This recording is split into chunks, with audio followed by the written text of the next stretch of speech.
Selamat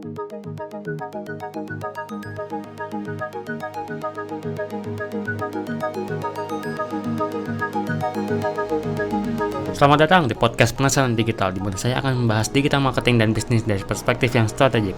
Bersama saya, William Jakfar.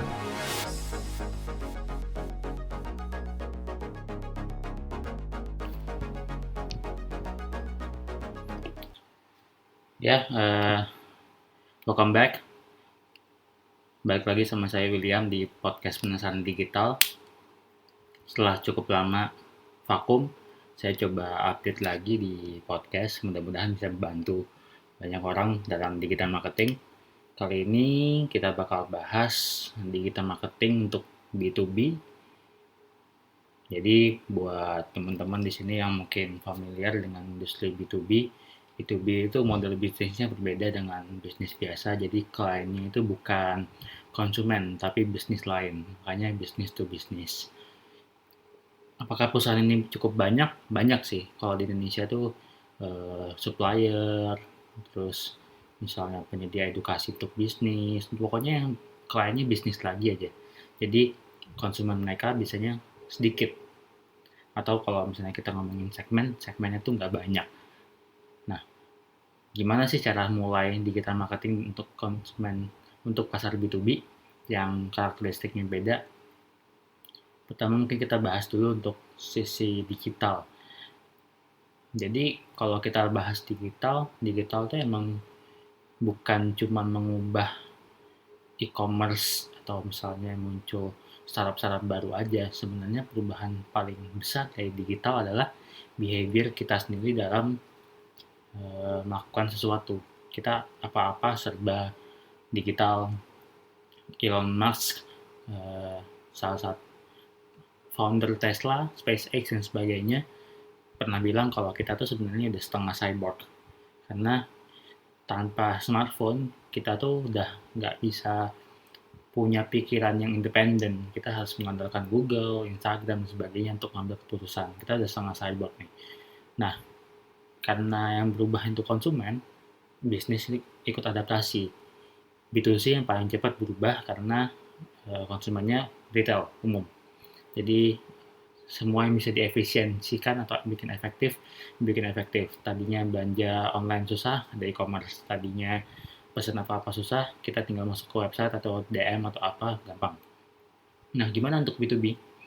Untuk B2B itu pasar yang cukup menarik karena karakteristiknya biasanya konsumennya sedikit, tapi kalau sekali beli langsung gede itu. Jadi nggak pernah tuh belinya kecil-kecil.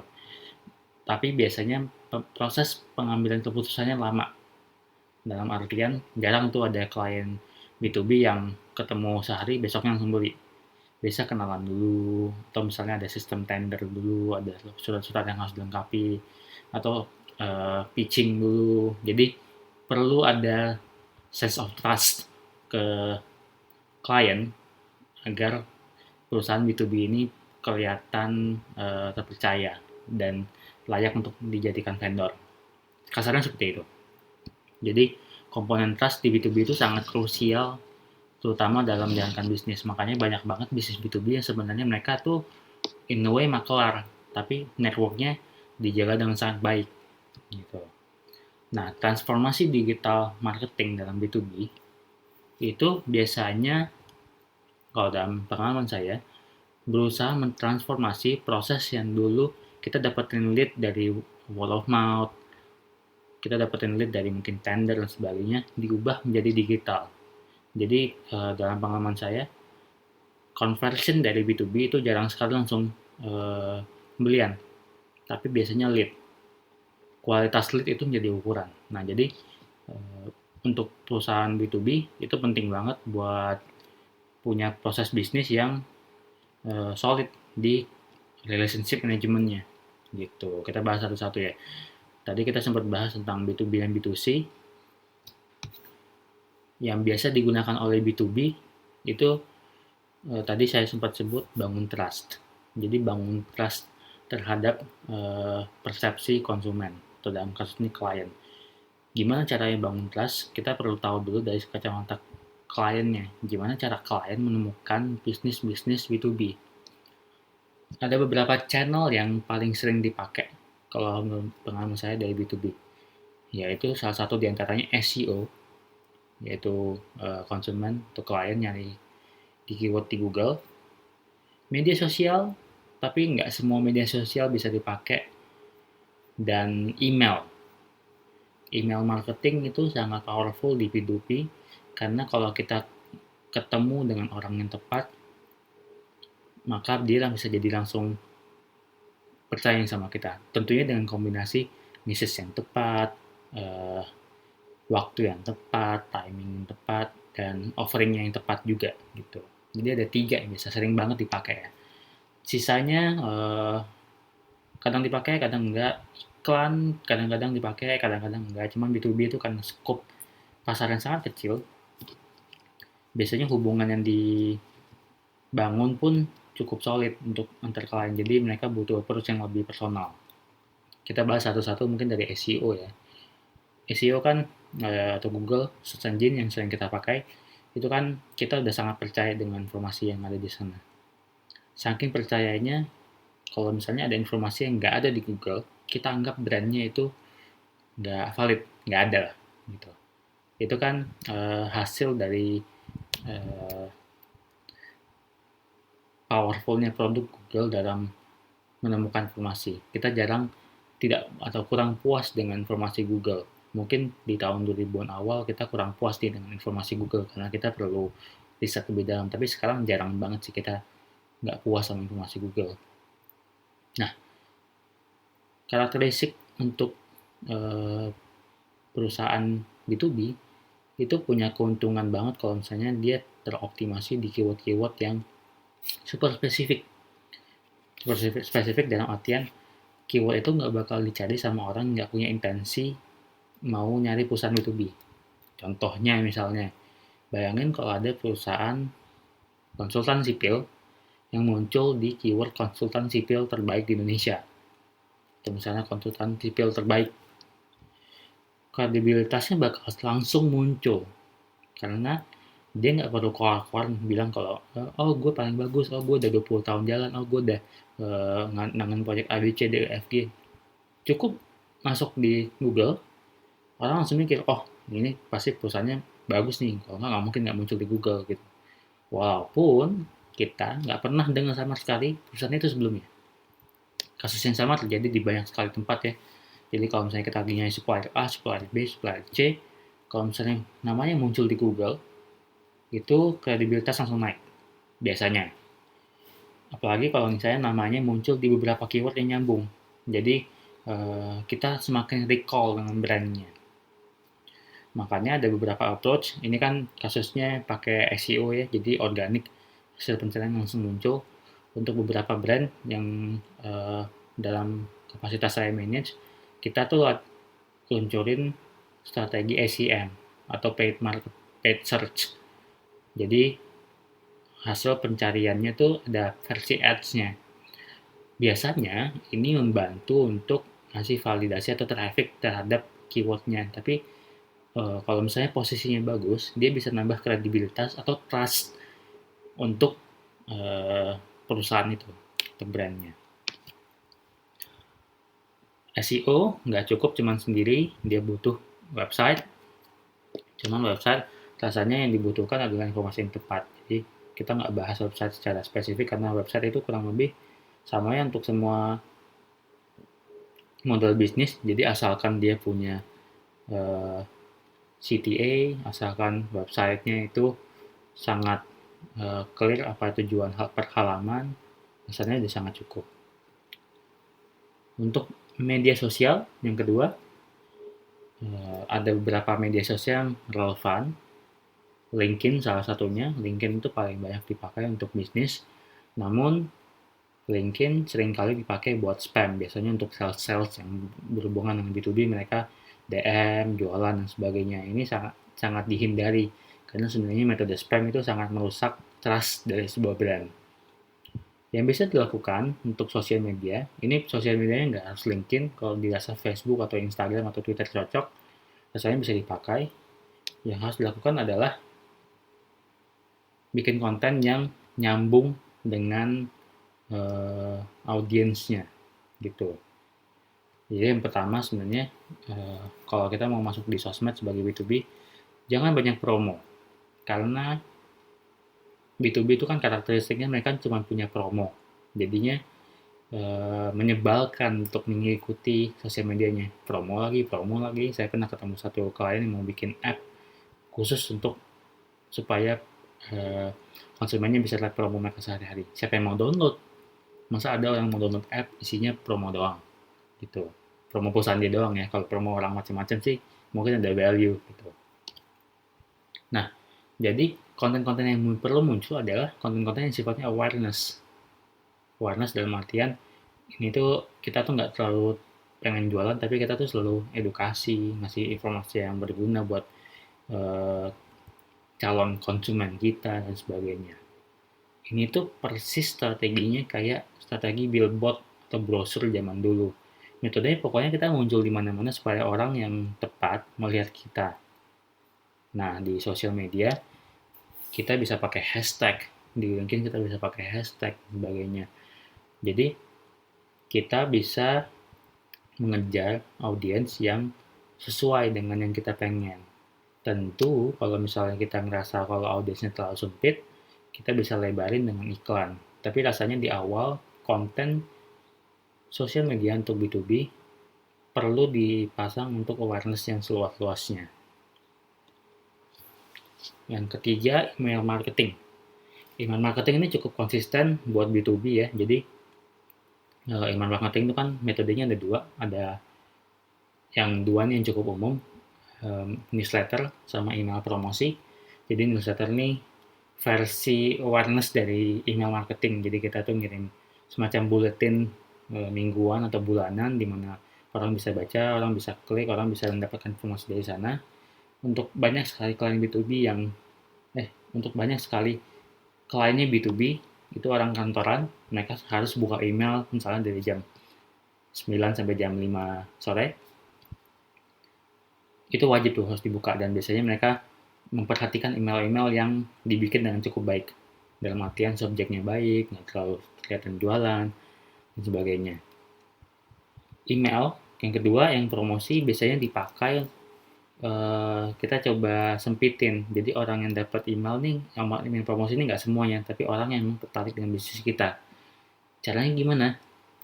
Kita kirimin email marketing yang promosi ke orang yang sudah buka email newsletter kita dengan asumsi orang yang sudah buka email newsletter kita itu sudah tahu brand kita. Jadi kita nggak perlu edukasi awal, oh kita tuh si ini gitu.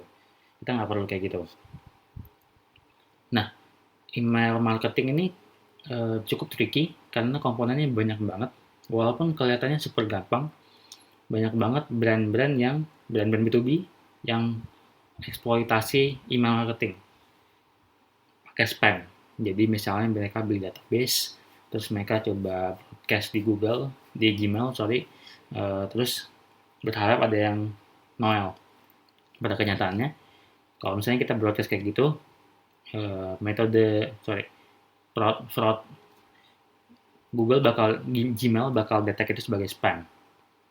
Artian email yang kita kirim 1000 database itu mungkin sebagian doang yang keterima, sisanya tuh bahkan nggak bisa sampai dapat ke inbox, masuknya ke spam. Nah itu kan sayang banget, makanya untuk email marketing perlu banget pakai email marketing software. Ada banyak banget di internet kayak Mailchimp, Campaign Monitor dan sebagainya gitu. Selain software yang cocok, dibutuhkan juga sensitivitas pengiriman email. Subjek email itu sangat penting karena subjek yang bagus bakal bikin email kita dibuka. Jadi flow email kan kita buka email dulu, baru klik, baru nanti kita pelajari lebih lanjut. Nah, subjek dan pengirim email itu sangat penting. Jadi misalnya hindari itu mengirimkan email dengan info@blablabla.com gitu karena ketahuan tuh kayak spam. Jadi biasanya kita selalu pakai personalisasi. Misalnya nih william@williamjafar.com itu kan kelihatan saya ngirim langsung dibanding info@williamjafar.com. Ini siapa nih ngirim? Ini bisa jadi email spam gitu. Selain itu jam dikirim juga ngaruh. ngaruh banget jam dan hari. Jadi misalnya kayak kalau orang kantoran tuh mungkin dikirimnya, kalau dalam pengalaman saya paling efektif dikirim tuh sebelum mulai kerja. Jadi misalnya kalau kantor run jam 8, kita kirimnya 7.30 atau setelah kerja dikit. Jadi pas mereka pulang mereka ngecek email, atau sebelum mereka masuk kantor mereka ngecek email. Kalau di tengah-tengahnya itu email kita bakal dipenuhi dengan email semua orang gitu. Jadinya nggak efektif. Tentu jam ini yang saya sarankan tergantung dari apakah teman-teman yang dengar di sini pakai juga. Kalau misalnya pakai juga, kita harus eksperimen ganti jam yang lain. Yang penting adalah kita harus cari satu waktu di mana semua orang buka email, tapi eh, brand lain nggak ngirimin email. Jadi kita harus eksperimen di waktu, eksperimen di judul dan sebagainya. Gitu. Jadi untuk punya presence yang baik di digital, brand B2B itu harus mendapatkan trust. Jadi yang pertama sekali, kalian nggak boleh spam. Spam itu big no buat B2B. Karena once kalian spamnya bakal langsung backfire ke brandnya sendiri. Jadi orang bakal nggak percaya sama brandnya dan sebagainya. Kredibilitas itu sangat penting. Jadi makanya banyak sekali brand B2B yang invest untuk menjadi semi brand edukasi. Mereka perlu bikin buletin, ada majalah, bikin majalah dan sebagainya. Kalau di offline, di online juga sama. Jadi mereka bikin konten dan sebagainya informatif, karena satu-satunya cara, mungkin bukan satu-satunya, cara paling umum yang dilakukan oleh brand B2B adalah menjadi thought leader, atau orang yang expert di bidang itu, brand yang expert di bidang itu. Misalnya dia expert di bagian bikin annual report, ya udah jelasin tuh konten-konten dan sebagainya. Orang bakal mikir, oke, kalau gue mau bikin annual report, gue harus ke brand ini nih. Atau misalnya konsultan-konsultan, sama tuh, misalnya konsultan finance. Oke, kalau misalnya mau nyari konsultan finance, kita ke dia nih. Atau misalnya konsultan bangunan, atau arsitek, atau sebagainya. Jadi, kita tuh berusaha membranding diri sendiri tuh kelihatan kalau kita tuh kredibel gitu. Dan perlu yang ketiga, memahami respon dari konsumen. Jadi karena skop audiensnya kecil, biasanya B2B itu mungkin audiensnya kecil banget ya kalau dibanding B2C, karena B2C bisa seluruh Indonesia, B2B mungkin orang-orang tertentu doang bisa jadi audiens, orang-orang yang punya power dalam artian tertentu. Kita perlu sensitif dalam melihat respon konten-konten yang kita bikin. Jadi kalau misalnya sudah terlalu jelek dan sebagainya, kalau di B2C kan responnya itu dalam bentuk kuantitatif ya, kita sangat bisa lihat dalam satu waktu, oke nih kontennya jelek, kontennya nggak jelek. Kalau di B2B itu kita harus lihat dalam bentuk kualitatif, karena konten atau samplingnya tuh nggak banyak gitu. Jadi misalnya kalau kita punya website, mungkin traffic websitenya tuh nggak gede, tapi kita perlu lihat nih apakah orang baca halaman ini, kita bisa pasang recording, apakah orang ngeklik halaman ini, ngeklik nggak sih videonya, dan sebagainya gitu. Oke, rasanya sekian episode kali ini. Saya mau agak beda dikit nih dibanding yang sebelum-sebelumnya. Kita dapat Q&A, ada Q&A singkat. Saya punya 9, mungkin kita cuma jawab 5 pertanyaan doang di sesi ini. Kalau ada yang mau nanya, bisa langsung komen ke Instagram saya @williamjakfar. Jadi saya biasanya bikin konten tentang digital marketing, tapi kalau misalnya ada yang nanya, saya coba masukin di sini juga supaya kita sama-sama belajar. Oke, pertanyaan pertama dari Zaki. Buat dapetin impression tinggi dalam satu waktu, apa ya modelnya selain model quiz atau giveaway? Karena kalau fokus ke konten doang, susah naikin growth-nya. Oke. Jadi intinya, gimana caranya kita dapat impression yang tinggi selain model quiz dan giveaway? Kalau dalam kasus di sini, saya coba sempetin mungkin di sosial media ya. Kalau mungkin ngeliat quiz dan giveaway banyaknya di Instagram. kita harus bedain sih mana konten yang fokusnya ke growth yang sifatnya signifikan atau growth yang sifatnya stabil. Dan menurut saya kita harus punya dua-duanya. Jadi dalam artian misalnya untuk fokus untuk konten yang sifatnya growth-nya stabil, kita harus eksperimen konten apa yang menarik untuk konsumen kita. Konten apa yang menarik untuk audiens kita, karena follower kita belum tentu jadi konsumen. Nah, di sini kita harus eksperimen jenis-jenis konten. Apakah misalnya mereka tertarik dengan konten eh, tebak-tebakan, apakah mereka tertarik dengan konten informatif, apakah mereka tertarik dengan konten diskusi juga seperti apa, dan sebagainya. Nah, kalau untuk model quiz dan giveaway, ini rasanya sekarang udah mulai saturated ya, jadi nggak terlalu banyak brand yang pakai, dan kalaupun pakai, ningkatin engagementnya bentar, terus habis itu turun seperti biasa. Jadi harus harus diimbangi buat dapat target impression yang sesuai, rasanya gitu. Oke, pertanyaan kedua dari M. Rizky Januar. Cara mengetahui followers dari influencer itu palsu gimana ya? Apakah ada tools-nya? Oke, untuk mengetahui followers dari influencer palsu atau enggak, kalau cara paling gampang itu kita ngelihat engagement rate. Jadi, kita lihat seberapa banyak orang yang engage dengan kontennya. Kalau mau ngitung gampangnya, berapa banyak orang yang love kontennya berbanding dengan jumlah followernya.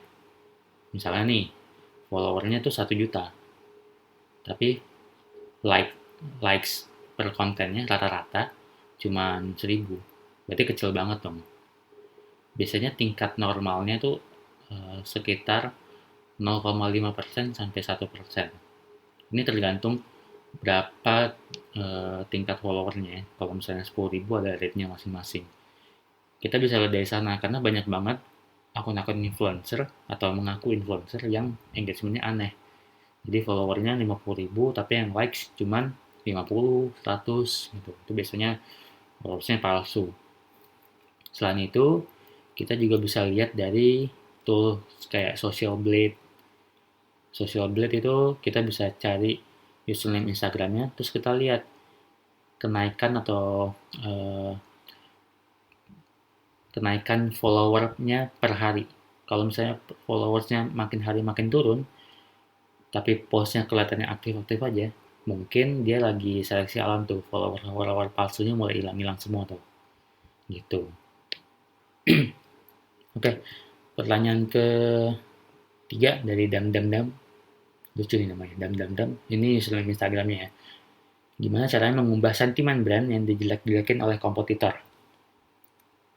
Oke, untuk mengubah sentimen yang dijelek-jelekin oleh kompetitor itu, pertama kita harus sadar dulu kalau sentimen itu persepsi. Jadi artinya sangat subjektif dari audiens. Kalau orang udah menganggap sesuatu negatif, kita nggak bisa ngubah mereka langsung jadi positif. Karena itu kayak, kalau kita udah ilfeel sama orang nih, kita mau apapun yang orang lakukan, mau baik, mau dia tidak, donasi gede-gedean, kita bakal julid lah kesannya. Nah, yang bisa kita lakukan adalah mengubah sentimen brand yang sudah negatif menjadi netral. Kalau misalnya ada isu, kita lakuin klarifikasi. Kalau misalnya ada sesuatu yang bisa kita lakukan, kita lakuin gitu. Jadi kita coba tackle semua angle-angle kompetitor yang jelek-jelekin supaya bukan dengan tujuan jelek-jelekin mereka balik, tapi bikin brand kita terasa netral lagi sentimennya. Kelihatannya dari mana? Dari komen-komennya. Jadi mulai banyak kan nih orang-orang yang ngikutin ngejelek-jelekin atau mulai normal gitu. Nah, kalau udah mulai normal, baru tuh kita semacam empowering brand kita kembali, bikin sentimennya makin positif gitu. Bisa dengan mengangkat testimoni dan sebagainya. Oke, ini ada pertanyaan dari Hamdan, tips magang di Skytree atau mungkin digital agency secara umum ya. Skytree itu tempat saya kerja sekarang. Tips magang kalau mau masuk intern jadi digital marketing agency, itu rasanya kalau saya itu pernah beberapa kali interview buat anak magang, CV yang selalu membuat saya menarik itu CV yang digital marketing banget. Dalam artian misalnya nih, kalau misalnya kalian kayak, oh gue tuh pernah jalanin campaign ini loh, gue tuh menghasilkan sales ini loh, kayaknya sulit untuk dipercaya gitu. Tapi kalau misalnya kalian tahu banyak sekali tools, kayak misalnya, oh gue tuh tahu Google Analytics dan buktiin dalam sebuah project atau side project, kayak misalnya, oh gue bikin project A, pakai toolsnya ini, yang diukur ini, goalsnya ini, hasilnya nggak apa-apa jelek, tapi itu didokumentasikan dengan baik. Nah itu biasanya poin sangat plus. Karena di digital marketing, kasusnya kalau misalnya di Skytree, kita nggak pernah punya preferensi jurusan yang khusus. Jadi saya pernah lihat anak magang jurusan biologi, ada anak magang jurusan teknik industri, ada anak magang jurusan ekonomi yang nyambung, atau anak fisika, macam-macam pokoknya. Kita terima dari semua jurusan karena kita nggak ngerasa ada korelasi antar jurusan yang lebih bagus gitu. Jadi jurusan A ini lebih bagus karena dia lebih ngerti, nggak juga. Tapi kalau misalnya kalian bisa convey passion kalian ke sebuah project yang memakai tool digital marketing, itu bakal jadi poin yang sangat plus. Gitu, oke. Pertanyaan terakhir dari Louis, apakah penting bagi bisnis untuk punya website dalam long term atau jangka panjang? Rasanya penting. Kalau ada kedepannya, semua bisnis itu tuh perlu website untuk satu strategi yang sangat spesifik, yaitu search presence. Jadi kalau misalnya kalian emang mau gedein bisnis dan fokus ke search presence atau bisnis kita gampang dicari, perlu banget punya website. Karena kalau misalnya kita punya brand dan kita mengandalkan 100% brand kita, informasi yang ditampilkan oleh platform lain, kayak misalnya Facebook atau Instagram, kita nggak bisa kontrol banyak nih. Jadi misalnya kita ada promo dan sebagainya, orang lain tuh nggak tahu, kecuali dia mencari tahu langsung. Nah ini kelemahan yang sangat besar. Jadi kalau misalnya kita punya website, kita bisa ngatur flow informasi yang dilihat konsumen dari search engine.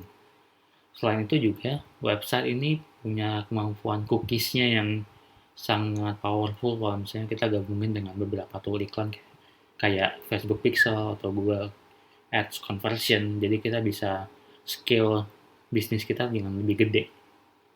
Jadi dalam pengalaman saya, website itu sangat penting direkomendasikan buat brand yang belum punya. Karena benefitnya banyak, walaupun memang butuh kemampuan atau kapabilitas dan kapasitas yang lebih gede ya untuk manage-nya. Gitu. Rasanya yang penting mulai aja dulu sih. Oke, rasanya segitu aja dulu buat sesi kali ini. Kalau misalnya kalian punya request tertentu, tolong komen dong di Instagram saya. Nanti saya coba bikin episode yang lebih bagus, karena kebetulan ini saya perlu feedback juga nih dari teman-teman yang dengerin, apa yang bisa dikasih buat kalian, buat jadi value gitu. Rasanya gitu aja. Oke, thank you semuanya. Terima kasih telah mendengarkan podcast Penasaran Digital. Simak episode lainnya serta info-info yang saya sebutkan di williamjakfar.com/podcast. Jika ada feedback maupun pesan bisnis, silakan kunjungi informasi kontak saya di williamjakfar.com/kontak. Saya William Jakfar, see you.